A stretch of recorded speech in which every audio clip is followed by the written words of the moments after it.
What's up, everyone? Welcome back to the Sayless podcast. Before we dig into this, Toro, cue that music. Let's go. Hey, vibes. I know that look in your eyes. I guess I should apologize. I'm coming up blank, don't know what I said. Just another day in the life. But there you go, causing a scene. And I say some shit I don't mean. What's up, everyone? Talafalava malo lele. Kia ora and aloha to all our viewers out there. Thank you again for tuning in. Let's go another episode, ladies and gentlemen. We have our first international guest today, hailing from France, raised in Hawaii, in the small island of Hawaii. Ladies and gentlemen, Psalm Wooching. Welcome, Uso. Welcome, brother. Aloha. Let's Welcome. go, Thank you. bro. Thank you. Appreciate it. Glad to be on. Yes, sir. Welcome, bro. It's an honor to have you on. I know it's morning there, yeah? Yeah. About 10:20 a.m. in the morning. Yeah. I see your Instagram. You're a bit of a barista now, eh? Try to be. Bit of a barista now, Mauso. Nah, bro. Nice, brother. Good to have you on, Pick up a new Mauso. hobby, you know. Yes, sir. I can't wait, bro, when you come and show your barista styles on that Kona coffee, Uso. Yeah, I'll make you a pumpkin spice latte. Let's go. Welcome, my Uso. It's an honor having you here, bro. Like again, man. What's up, man? How's it been? Man, it's been a dream, you know, for me, coming from a small island, blah, blah, blah, my whole road. And, you know, I've always wanted to go to France. It's taken me a long time to try and get to France. And, you know, I was blessed with the opportunity, finally getting my shot. And, you know, I'm loving it here. It's everything I expected. Me and my wife are here and yeah, we're just enjoying it. Yeah, been good. Nice, Mauso. Nice. Well, it's good to see you well, bro. Good to see the hair still up. That's good, bro. Let's go. Nice, bro. But we'll get into it, mate. And I think I'm going to fire you a few questions just to start us off, brother. And I think one thing that we ask all our guests is the childhood. And I think this question will be significant in this kind of episode because you've been brought up in a different country or a different island compared to a lot of our viewers that are viewing here in New Zealand. What's the life back in Hawaii and growing up? Also, what's that kind of life? How was your childhood and also transitioning into school? Yeah, did you enjoy it? No, I'd say my childhood was one of the best as I look back on it. I think every island has a similar way of how their kids and how the youth grow up. And I think for me, speaking on Hawaii and you know, how we grew up is, you know, we love the ocean. You know, that's a main factor in the islands of Hawaii is the ocean, whether it's surfing, you know, diving, swimming, just being a part of the ocean. I think the ocean really, you know, is in our blood. And yeah, so that was a big part of my childhood, growing up in the water, you know, growing up with no shoes, running around. It's super safe. And that's what I loved about it. And I never knew until I left the islands how different, you know, it is. If you haven't grown up there or other people that have grown up in different places. And I just look back on it and how unique it was for my experience.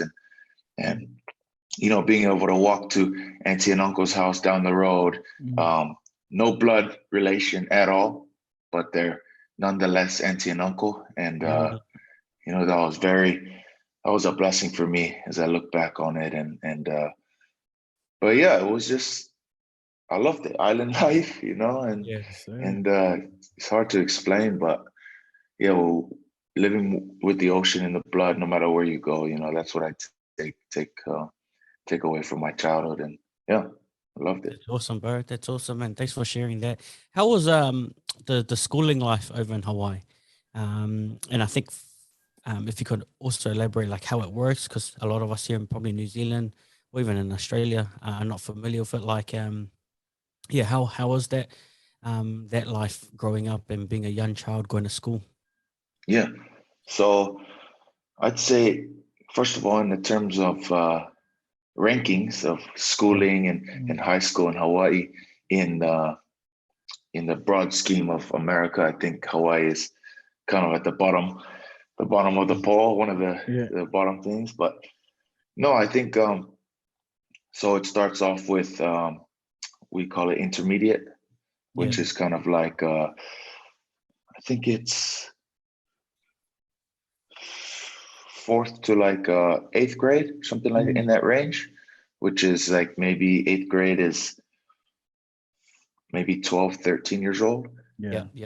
And then from there you go into high school, which is 6th to 12th grade.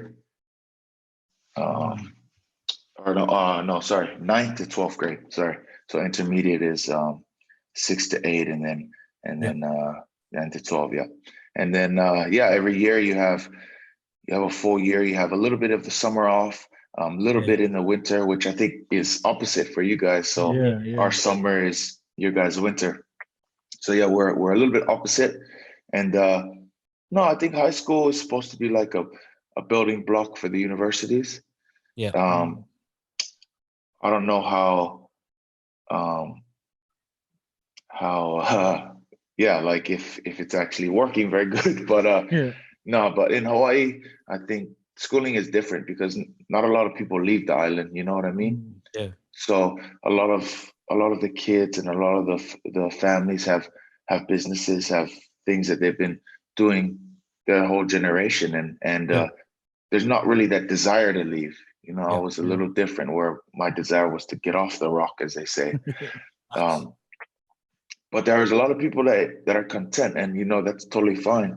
And schooling, you know, isn't really a part of that big picture.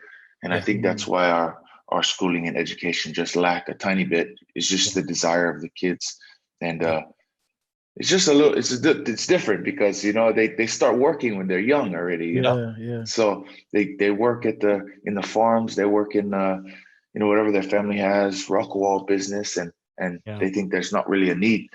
So, but that's a little bit of high school. I didn't do university in Hawaii, so you know. You talk about getting off the rock and that's your desire. And obviously your career right now is playing footy. At what age or at what time in your life did you kind of get interested in the game of rugby or just sports in general? So my story is a little unique. I didn't leave the rock, as they say, through rugby. I left it playing football, American football. And no, I think my 9th grade year, so first year of high school, which is really late for, you know, some people. I went to my grandparents on my mom's side in Seattle, Washington. And he took me along to some universities, and they were playing some football there. Small universities, they're playing football on the side. And I was like, well, that's pretty cool. And my grandpa's like, you know, you can go to school and you can play football and they'll pay for school. And I was like, oh, well, that's great. Because I've never been really that into sports all the way up until high school. You know, my parents tried to force me in. As a kid, I would cry like, no, this is not for me. You know, stay in the car, lock the car. But no, I was like, oh, my grandpa told me that, and free education, especially in America, how expensive it is to, you know, obtain an education is, you know, it's wild. Like, but yeah, so I came back after that summer and I was on fire to, you know, make it to university. And I switched high schools to a high school closer to where Sefa is, called Kealakea High School. And then, and I tried out for the football team, didn't know what position, bounced around, and I finally was like, no, I'm going to play running back. Like, that's what I want to play. And then I started to excel. And after the next year, I started getting some offers from university, and after high school, I could pretty much pick where I wanted to go, and it was a blessing. And I was like, wow, I can't believe that happened. And then, I chose where I wanted to go, University of Washington. And a week after I graduated high school, I just left right away, right to Seattle. Far enough. Yeah, that's crazy, bro. And I think and thanks for sharing on that, Psalms, on that journey of yours, because a lot of the system here in New Zealand is different in regards to leaving high school. We're only limited to a few teams, right? And there's so many young athletes fighting for like one position or whatnot. But for you guys, you've got so many universities. What's your kind of advice in regards to going into the blue, or going into something that you're exposed to? Because I know it'll be beneficial for these young boys that might get an opportunity here in New Zealand or even elsewhere. What's your advice in regards to that kind of space? Yeah, I think to not be afraid. You're never gonna discover what's what was it? One of my friends had a good quote. It was like, the treasure you desire is in the cave, like in the cave that you don't want to go, or something like that. Yeah. So in regards to something as that. And it's like, you never know, and you never know till you try. Yeah. And I think, just some advice for me, for those kids and anyone watching is, I was the minority in terms of wanting to go and get out and leave the rock, leave my comfort zone, and there might be a time or whatever for you to leave your little group or big group of whatever that you're comfortable with, and only when you leave that group, only when you leave that that everyday schedule is when you're gonna really find truly what you're made of and what you desire. And I think that only it took me leaving my home, leaving my family, and just wanting to see what was out there to finally discover, like, man, I can travel the world, I can go anywhere I want. Just I don't have to look at it on Instagram. I can go out and discover it for myself. And for advice, just don't be afraid. Just go out there and I mean, you can take it. It's yours. As long as you work hard and you're diligent and you have set your mind to it, you can do a lot of things. That's so true, bro. Like, it wasn't like, even for me, it wasn't until I left like New Zealand and I started coming here to Hawaii often. I was like, man, it's a big world out here. Yeah. It's like, dang, man, it's like, there's a lot of places that you can go. Like, as soon as you get out of what you're saying, you're getting out of your bubble, getting out of your small or big group. So, man, big ups to you also. You went into Washington. You're now in the University of Washington. What other was there other universities that gave you offer? Yeah. So I could pretty much pick where I wanted to go. Yeah. So, I perfected my skill or whatever playing that coaches knew about me, and I had offers. Why Washington? So, well, funny story. At first, I committed to UCLA, which is a big university in LA, Los Angeles, and I went on my trips because you get these official visit trips where they fly you out from your hometown. They host you for the weekend. They show you around the university. They get you amongst the boys and just kind of like try to, hey, our university is the best, so you need to come here, blah blah blah. So I did that for my UCLA. I was like, man, I'm going here, California, the dream, LA. Went back, and then I went to Seattle, University of Washington, and I went there, and my grandpa picked me up before, and he was like, oh, congratulations, committing to UCLA. Man, it's gonna be hard to get some Bruins is their mascot. It's gonna be hard to get some Bruins gear up here. You know, I've been trying to search, and it planted a little seed in my mind, like because all my mom's family is there, and a little bit of my dad's, just long down the way. Yeah. I was like, how cool would it be to play in a state, where all my family is besides Hawaii? How much it would mean to them, because they're generations from Seattle and Tacoma and all that. So I went on my visit, and it just, it was building the thought. And then at the end of my visit, I was like, you know what, never mind. I canceled my UCLA commitment. I'm coming here. And it was a party, and they loved it. And so awesome.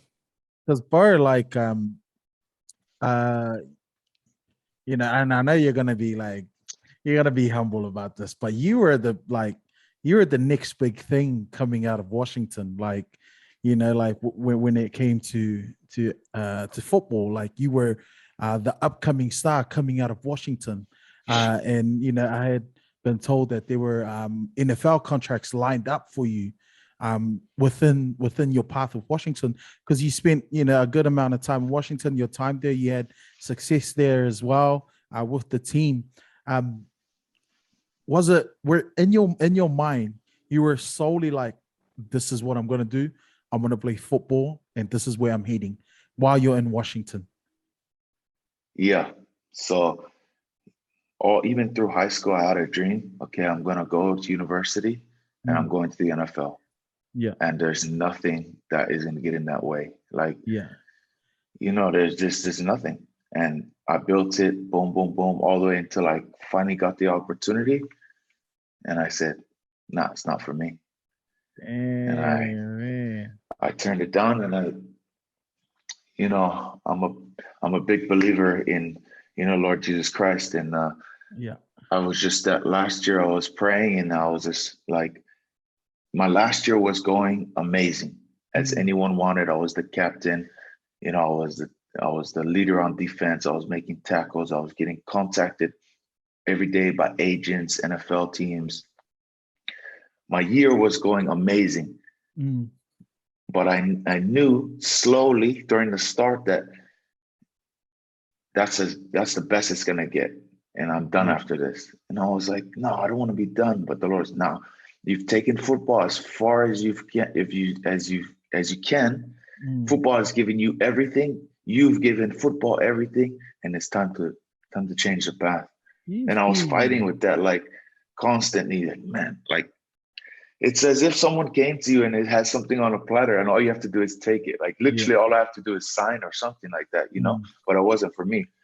And then I finally bought into it, and I was like, nah, it's not me, and it's not who I am, I'm a simple islander. Like, I grew up, by the ocean. I grew up with experiences and memory as my treasures, I didn't grow up with a lot of money. I didn't grow up with a lot of things, and that some people may think is like,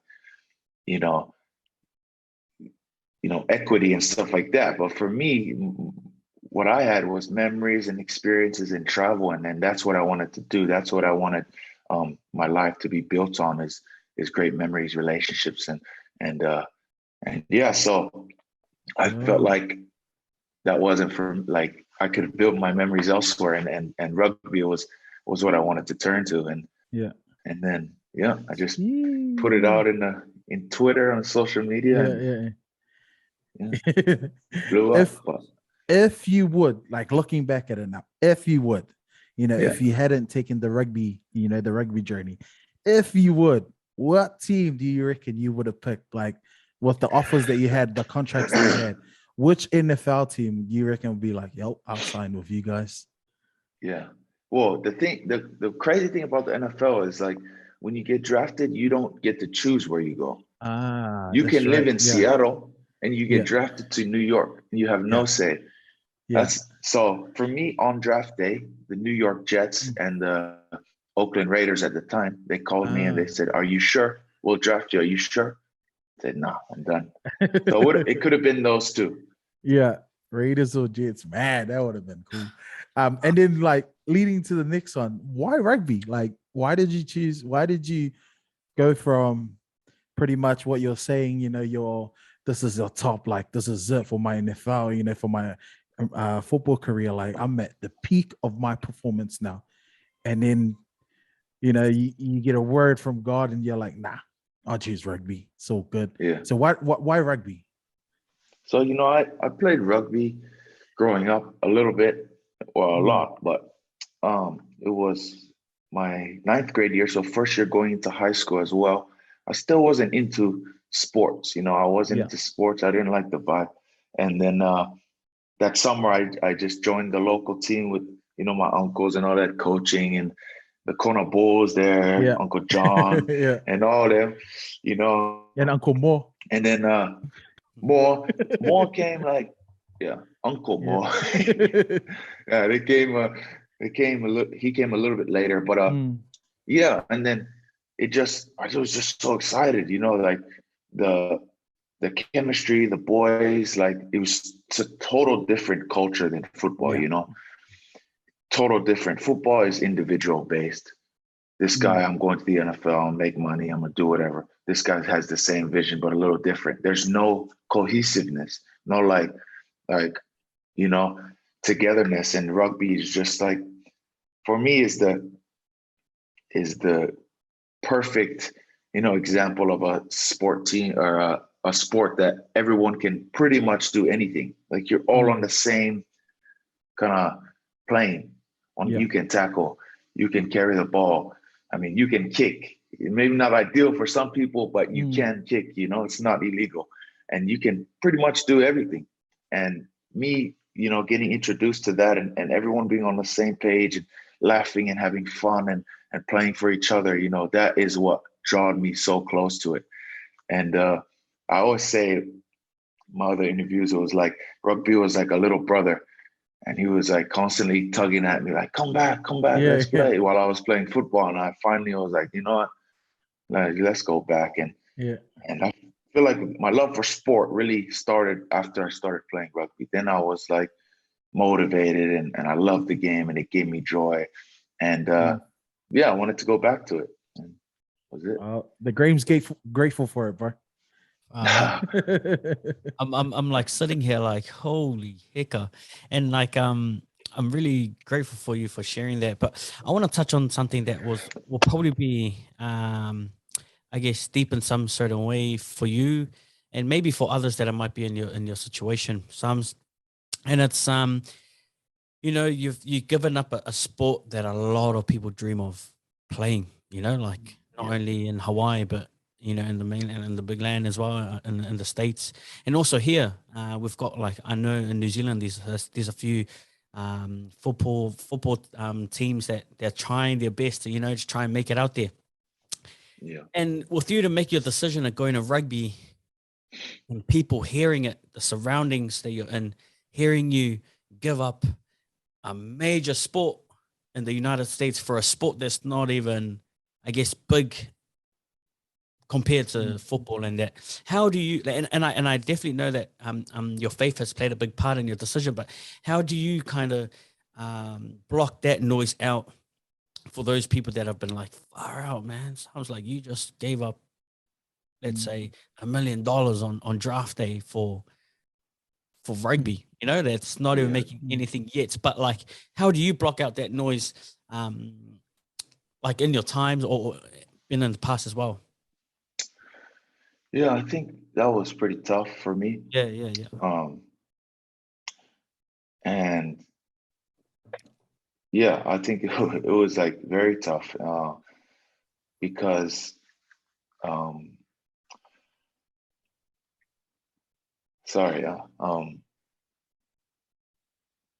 we got time. It's so good. Growing up in like island family, Samoan family, is like, you want to provide for your family at all costs, like that's what, like, when you go to life, like, I want to make sure my parents are set up, I want to make sure that they have, everything, and I want to be the person to provide that for them. And I think the hardest question I had to, think of myself is like, if I don't sign this contract, I'm not going to be able to provide for them, Like at this moment, I can fulfill that dream at this moment, and that was really tough for me to come to terms with. But I had so much support of my family. I didn't have much of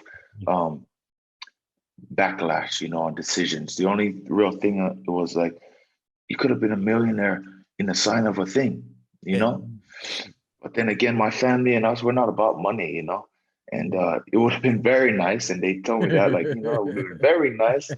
But there's other ways to provide, and I'm still good. That's still my dream, and I'm still gonna fulfill that. Yeah, just might take a little longer.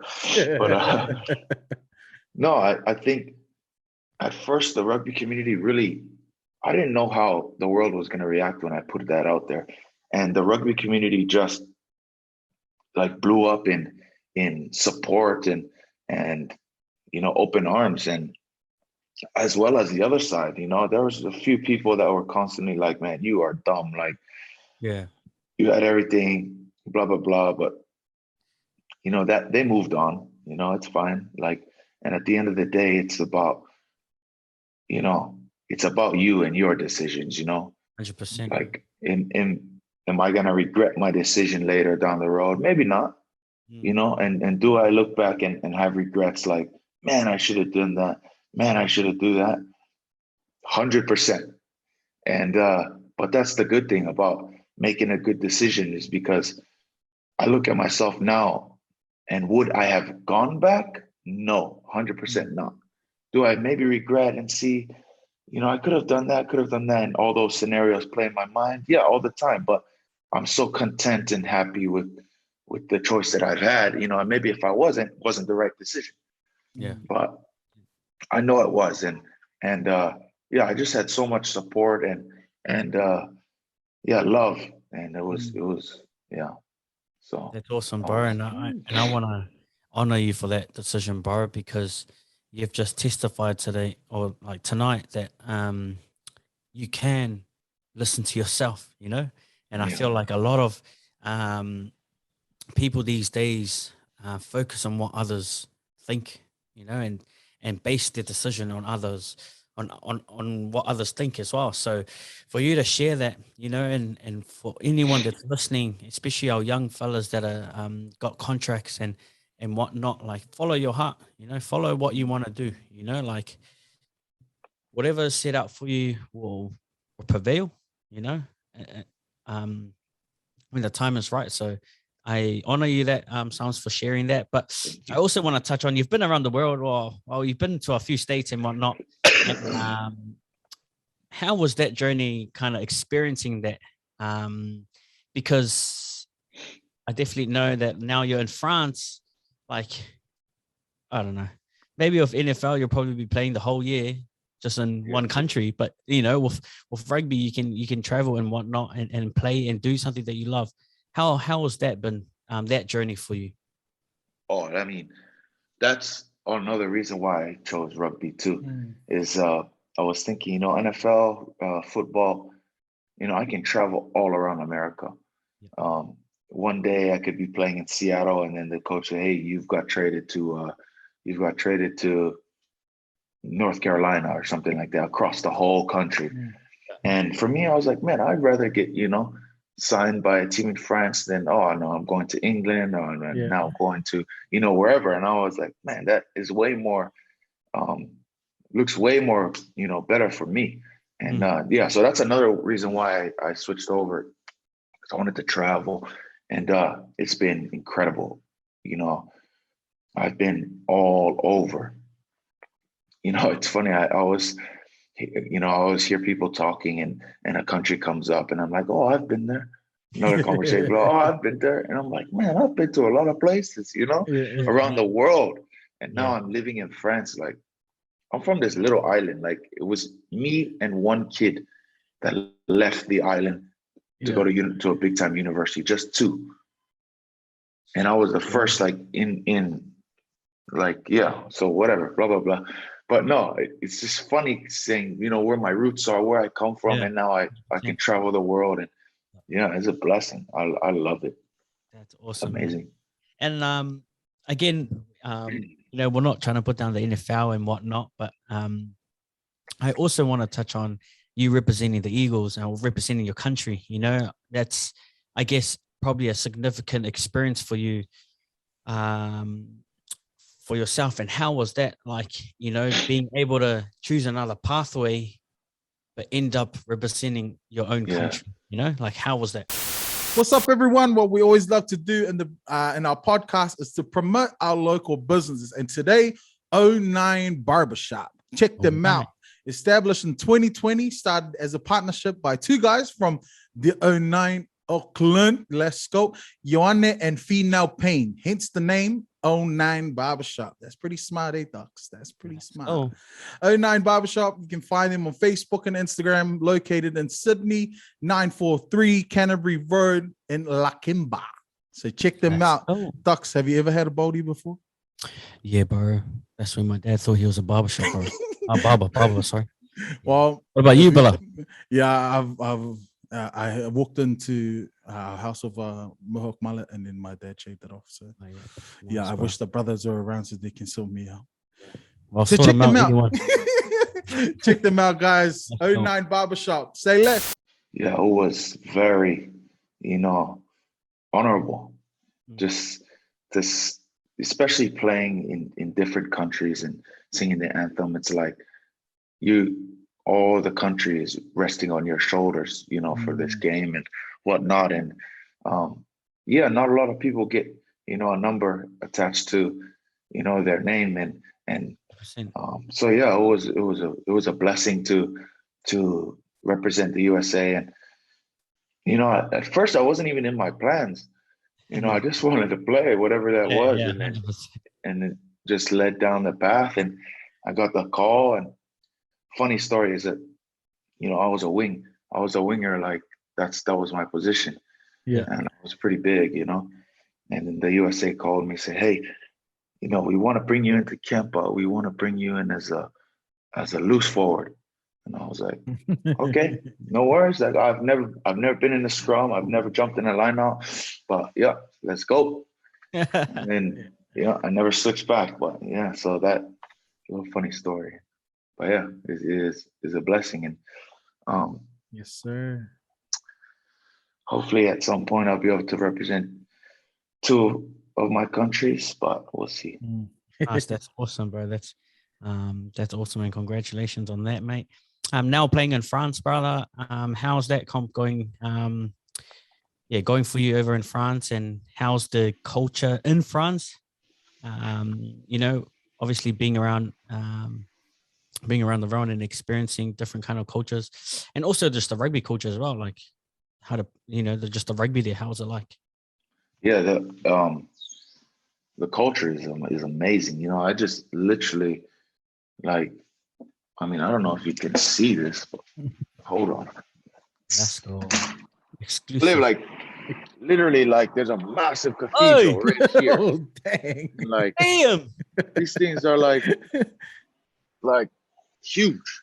Yeah. And I love the culture is like something I love, especially coming from the islands and having a pretty strong culture, built up like that, and to come to a place where it's like old, and I just relate to it, It was I'm not saying America didn't have culture, but like in the mainland, it's hard to find, a culture because there's so many cultures, all around, and to come back to just have one massive culture that everyone knows and blah blah blah. It's pretty amazing. I love it. That's awesome, bro. And the rugby too. I mean, why it came. The rugby. I mean, it's the game is so old here, and that's what I love. Like all these clubs, they're so historic. Like a lot of these clubs, and I'm like, man, I remember literally sitting in my apartment looking up like what club can I get into, messaging all these coaches on my way to try to get here, and then now I'm playing against some of those teams and some of those coaches, and it's amazing. I think like what these clubs have been through and the accolades and all that, and then me being able to share, a match with them is, I love it. It's just a dream come true for me. That's awesome, bro. Thanks for that. You grew up on the rock, and in Hawaii, and rugby not being the main, I guess, national sport. What's your take on the All Blacks?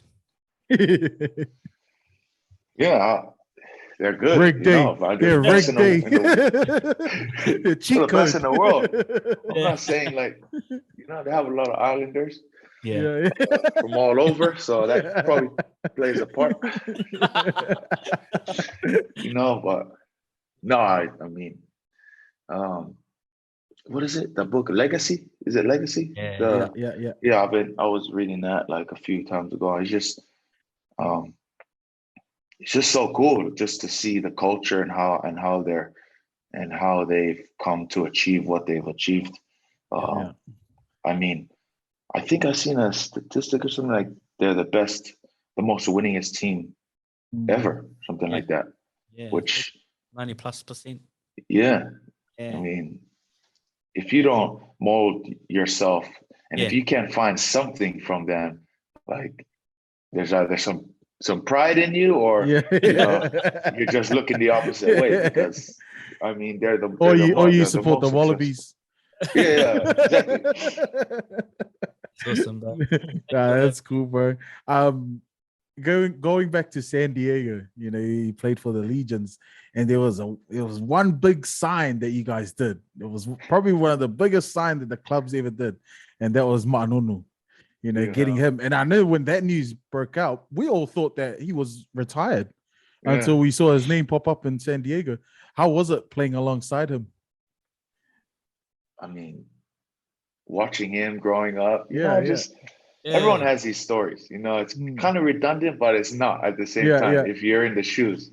So, like, I mean, it's just inspiring, and he brings up people around you, like around him, and it's just like you want to play. You want to play your best, because this guy is like, he's always like, oh, but if you don't want to be the best, don't do that. It's fine.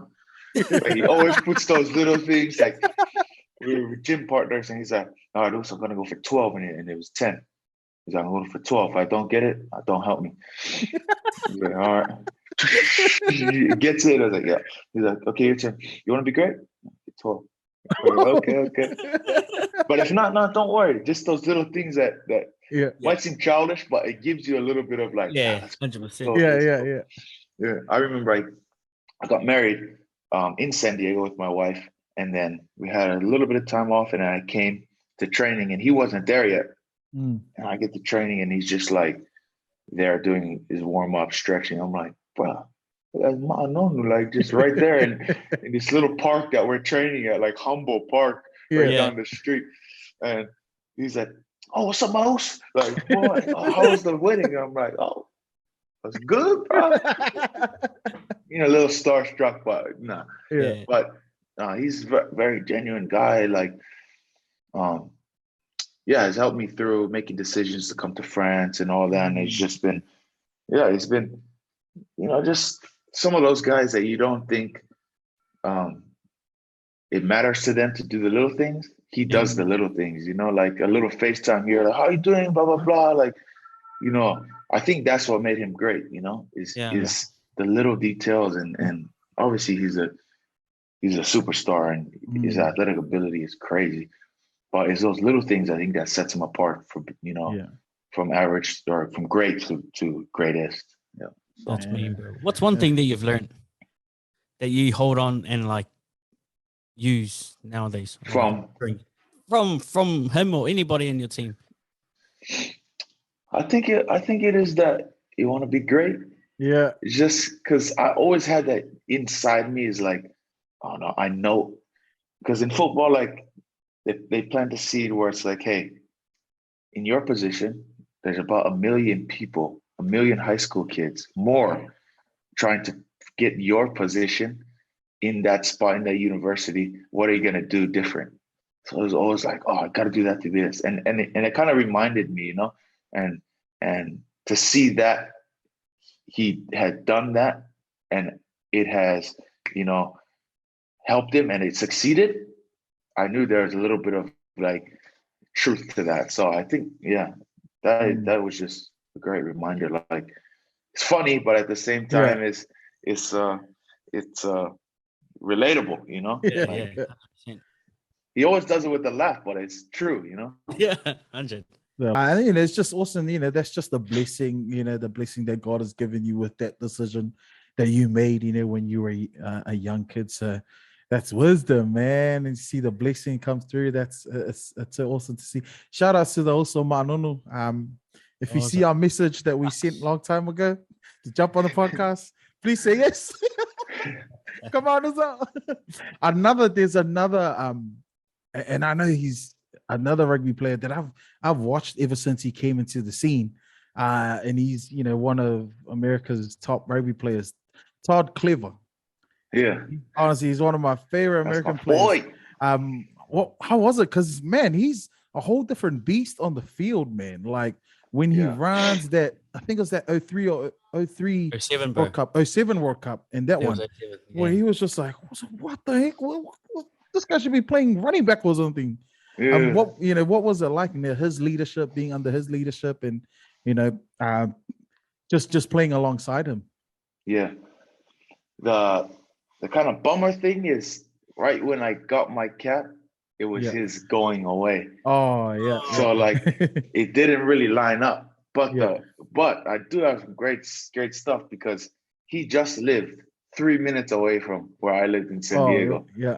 And I'd say the guy who I'm relate the most to is lifestyle wise is probably him. Like we would, I mean, there's a summer of COVID and all that, and even before, we would surf every day together. We drink coffee. We, you know, go do whatever, barbecue at his house. So I really got to experience like Todd Clever and him outside of the field, as well as, you know, a little bit of the leadership before. And I mean, that guy is unreal. And you know, all these great guys, they're always doing the extra. And it's just, I mean, you don't get to the most capped eagle or the most, you know, decorated eagle of all time just by being good at rugby. You know, you need to have leadership. You need to have, you know, all this kind of things and work rate. And he had all that. And, you know, yeah, he is unreal. He's a great guy, great friend. He actually married a girl that is from Switzerland and speaks French, which is the same as my wife, Maya. So we could connect really good together, and yeah, it was great. Let's go. Shout out to Doug. Thank you. So thank you for getting him on the podcast next. Oh, you can get Todd on. Yeah, I'm gonna have to send him a message. Yes, sir. Please. You would love it. You would love yes, sir. We'll plan that after the recording. Yeah. Let's go. The one thing that people don't see, like as an audience watching from home, is the mental health side of athletes, of rugby players. Because a lot of people, you know, when they watch rugby, you know, they love to critique players. You know, even some people that have never stood foot on the field, on the rugby field, they love to create random profiles and just talk to, you know, my uncles, man. I tell them, hey, you've never played rugby in your life. But, you know, dealing with that side of, you know, because that could become really, you know, disturbing for rugby players and for athletes.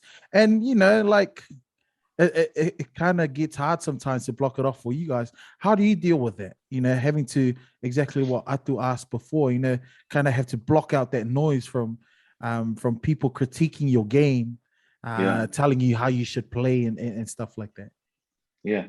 I mean, I deal with a lot of that stuff. And I think if someone is like, no, I never deal with that, I think deep down, you know, maybe they might not know it, but they're dealing with stuff like that. Yeah. And exactly, just blocking out the noise. But for me is accepting that like there's something going on, you know. And I'm a big advocate for mental health, especially in the sports realm. And for me, some advice is like you need to find that one thing that can take you out of the sports realm. You know, you need to find that one thing, that hobby or that thing that can take your mind, you know, can give you some rest. And for me, I love worship. I love music. I love surfing. I love being in the ocean. You know, those are stuff that I grew up on. So when that mental health or that depression or that anxiety hits, it's retreating back to the things that you know make you happy, not the things that are said in YouTube, Google. You need to do this stuff. You need to do that. You know, everyone is different. That may help people, but I know for sure that the things that make you happy, and if you relate back to those and to those pillars that you've built your house on, you know, those are the things that are going to keep you strong. And so, yeah, I mean, it happens a lot, like, especially to athletes. You know, people think that they're just athletes. Yeah. And you can say whatever you want to them and it doesn't affect them, but it's totally wrong. You know, like I scroll through Twitter sometimes and I'm just like, man, like these guys are just it's just bad, man. You know, like things that are said. But yeah, just to, I mean, ignore is such an easy word, but such a hard action, you know. Just ignore it, you know, and the more you practice that, I think the more you're going to be confident in ignoring the white noise, the outside noise, and just caring about the people who bring you up and give positivity to your life. So, you know. And if that's you, if you're listening and you're the one creating random profiles, that's enough. That's enough. Stop it out. Go shower. That's enough. What's one thing that you wish you learned in high school that you think you would have helped you where you are now, or would have kind of give you that, you know, a step forward? Because, you know, we see it in high school now. Like back thinking about it now, I was like, man, if I had learned how to do tax, I would have been a little bit better with my money. You know, if I had learned how to communicate better to my elders or communicate better to people, I think I would have done a little bit better. You know what I mean? But, you know, for you, you know, where you are now, you know, as an athlete, what's one thing that you wish you could have learned in high school, or you could have been taught in high school that could have helped you? Yeah, I always think about that question. And, you know, just speaking on myself and personally, in terms of sports, I thought I did exactly what I wanted to do. And I did it, and I had a set goal, and I accomplished that goal, and I took it, and it took me to where I got. This is physically, sport-wise, just talking that. Yeah. But as I get older, I'm like, and this is so cliche as well, but it's so true. Sports doesn't last forever, you know? And I'm like, I think back on high school and what I've learned in high school education-wise, I'm like, man, nothing maybe. Because I was so fixated on, I'm going to be an athlete. No one is going to take that away from me. It never even came into my mind of what I'm going to do after sports. And I think that is like it's good and it's bad at the same time, because you're not going to let anyone tell you you're not going to accomplish this thing, and you're going to go out and accomplish it. But there's those chances where it doesn't happen, and you fall back and you're like, man, I didn't take advantage of anything else that was there. And for me, if I look back at high school, I really wish that I took, you know, or even in college, to be honest, like just classes that would prepare me for the real world. Like now I want to start a business, a coffee business, stuff like that. And I had those classes like at my fingertips. And I was like, nah, I want to take the easy class, you know? I just want to get by. I'm just going to do PE. Just stuff like that. Or I'm just going to do the bare minimum. Well, I didn't really do the bare minimum. I did good in school, but I just kind of, from the outside, it looked like I was doing good, but deep down, I knew I took the easy route, you know? The thing that I'm not gonna use these things, you know, in the future. And that's what I would if I went back, I would have took things that I feel is going to benefit me after sport, business, stuff for exactly money, like in the NFL and maybe rugby. When you sign that first contract and you're a kid, you don't know anything, you know? Like I would have signed a contract at 22. I would have had 10 million in my bank just like that. And just going, blah, blah, blah, blah, you know, not knowing how to invest, to save, stuff like that, you know, investment, a class on investment and you know, but I have all these ideas, but I think, something with investment, a class on investment, business, stuff like that. Yeah. Yes, sir. Yes, sir. That's awesome. That's some good light from you. And I think a lot of us, well, like you said, a lot of the youngsters are not educated on that kind of space of you know, them knowing that sports is only for a limited of time, you know, they don't know that. So yeah, those coaches and teachers, please educate those young ones. I think it's up to us too, you know, because every time when I was a kid, I would get this old guy who used to play and say, "Hey guys, and who's working now. Hey guys, you gotta make sure you know that sports is not forever." Blah blah blah. And I'm like, "Oh my gosh, not this guy again." We need the people now currently in the space of the sporting realms to come back and be like, "Hey, you know, I'm a professional player at my prime, but I'm also preparing for the future, and this is how I'm doing. This is how you guys can do it." I feel like once that happens, man, you're gonna see a shift. So yes, sir. Nice, brother. What's next for Psalms in France? What's next for you, brother? I haven't really thought about that, to be honest. You know, my whole life I felt like it was built up. I finally made it to France. I'm like, man, now what do I do? But no, I'm just gonna be in the moment, be present. You know, I love where I am right now. And I'm just gonna enjoy it. The past 10 years, I've been on a roller coaster and just, you know, so fixated on one thing. And I finally, you know, a little bit steady now. So, you know, I want to work on my rugby. I want to enjoy playing. I want to be with my wife and things will come up. You know, I love coffee and eventually I want to, you know, set up something coffee wise around here, around back home. Nice. Well, yeah, I'm just gonna be in the present.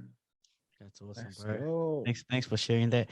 If you could give one advice to a 16-year-old of yourself, mate, what would that be? If you could tell yourself, or tell 16-year-old Sam something, what would it be?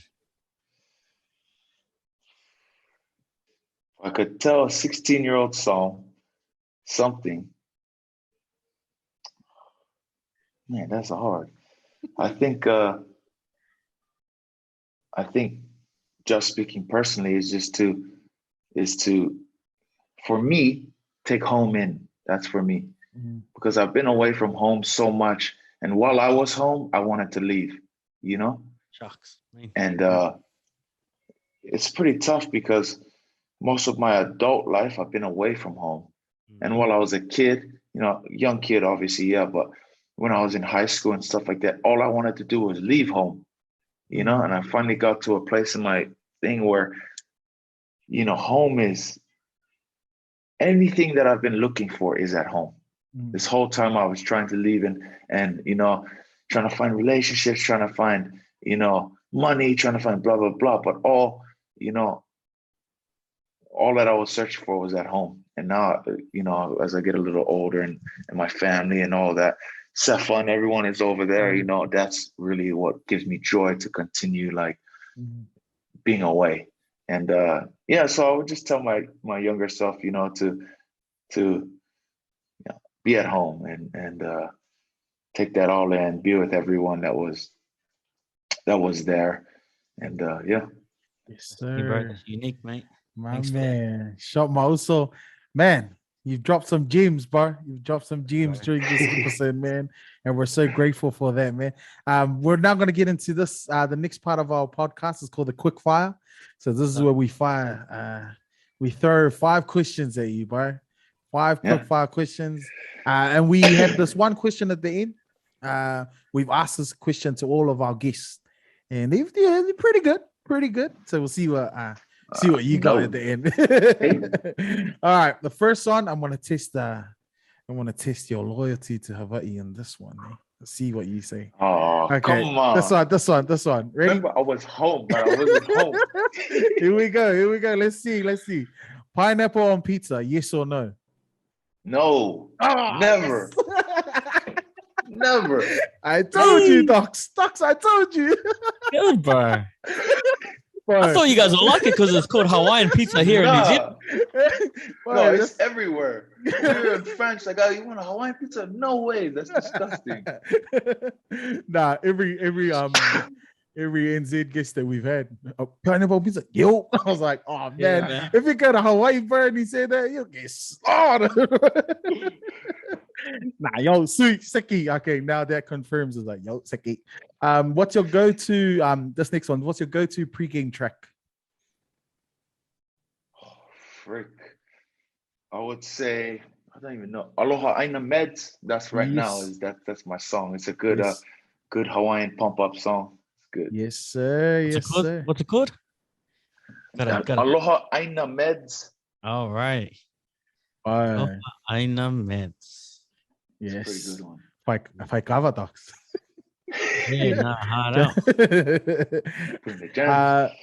This next one. Who's a better singer? You or Me. your dad? Or your dad? Oh, okay. My dad. I thought you were gonna say my sister, yeah. Oh, we already know he was better than you.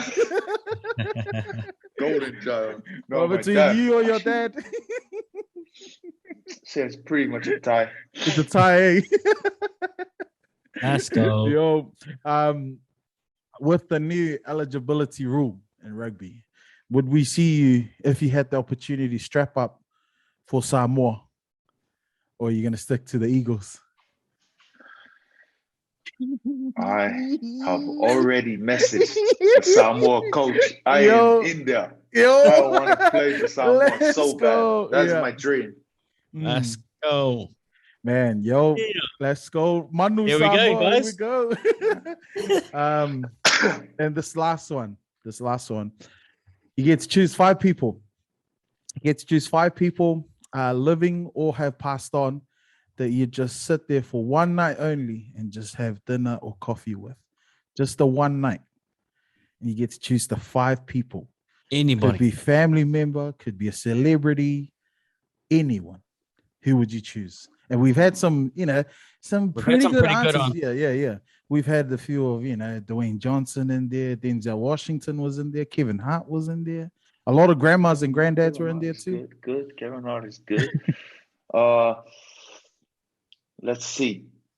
Yeah. You have to bring up a good table, bro. Bring a good table to us. I'll take Tiger Woods. Oh, what a banger. We've never. Just for the mental. Yeah. Very good. Yeah. For the mental. I'm gonna mix up the table a little bit. I think could be cool. I'll take Donald Trump. Take Trump in there. I'll take I'll take 2 of my family members that passed recently. Yep. Kalepo Aliu Brown and Uncle Tuani. It's always good. And the last one, I need someone to facilitate the conversation. Yes. So I'm gonna have to go with a comedian. Who am I gonna go with? Yes. Right. I don't know comedian, man.